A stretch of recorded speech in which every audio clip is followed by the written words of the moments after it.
Okay, salam sejahtera semua. Okay, hari ini cikgu akan sambung subtopik kita.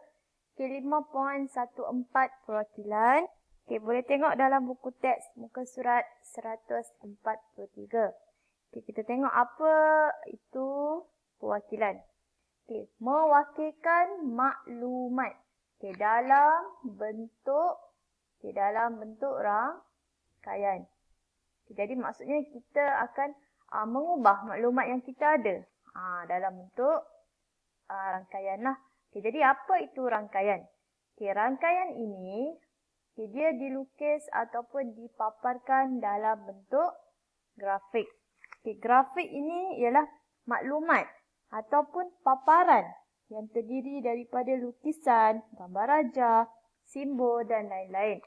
Okay, membolehkan perkaitan suatu maklumat atau struktur data mudah dipahami. Jadi rangkaian ini sebenarnya dia adalah untuk membuat satu perkaitan lah antara satu maklumat dengan maklumat yang lain. Okay, lepas tu, rangkaian ini kita boleh lukis dengan 4 cara. Okay, jadi yang pertama adalah dalam bentuk graf terarah. Okay, graf terarah ini kita dah belajar sebelum ni adalah graf yang keadaan tepi. Mengaitkan dua bucu, lepas tu ditandakan dengan arah kaitan. Okay, kalau yang kedua kita tengok adalah graf tak terarah. Okay, graf tak terarah ini ialah graf mudah ataupun graf yang mempunyai gelong dan berbilang tepi yang dilukis tanpa penandaan arah pada tepi yang mengaitkan dua bucu. Tu cikgu flashback balik yang sebelum ni lah yang awak belajar. Okay, jadi kita tengok graf terarah yang pertama adalah dan pemberat ataupun graf terarah juga. Okay, graf terarah juga dan tak pemberat.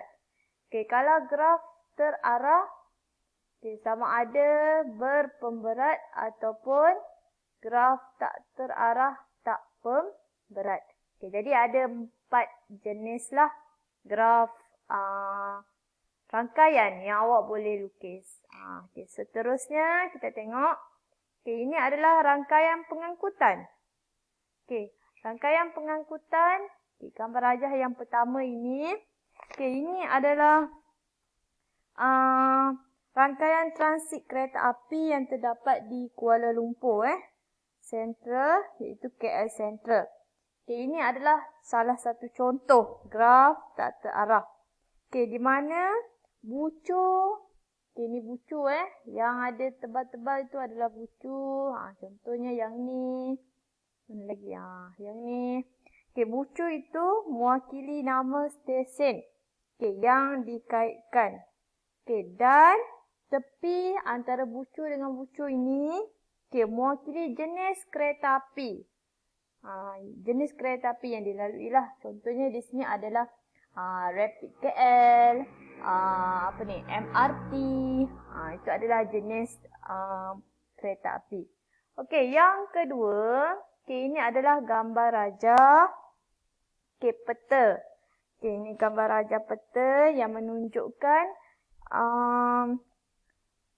perjalanan ataupun masa yang diambil daripada tangkap ke bangunan A Famosa. Jadi kalau kita nak pergi satu tempat, bila kita buka Google Map, jadi kita boleh pilih lah mana jalan yang awak nak pilih. Dan ini adalah membantu kita untuk kita menuju suatu tempat yang kita tidak tahu. Jadi boleh kita buat pilihan di situ. Menggunakan teknologi yang kita ada.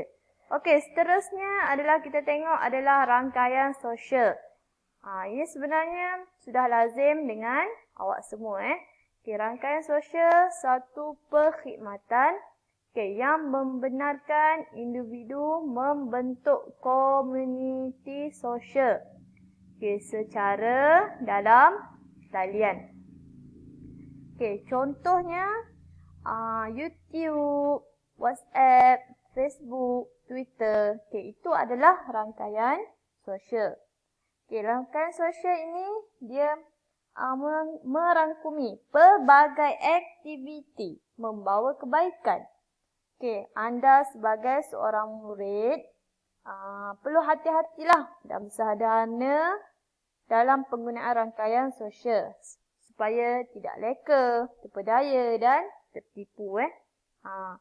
Jadi ada kebaikan dan juga keburukan lah. Jadi kalau rangkaian sosial ni dia digunakan untuk peluang pekerjaan, peluang perniagaan, bersosial, kekeluargaan, pendidikan dan sebagainya.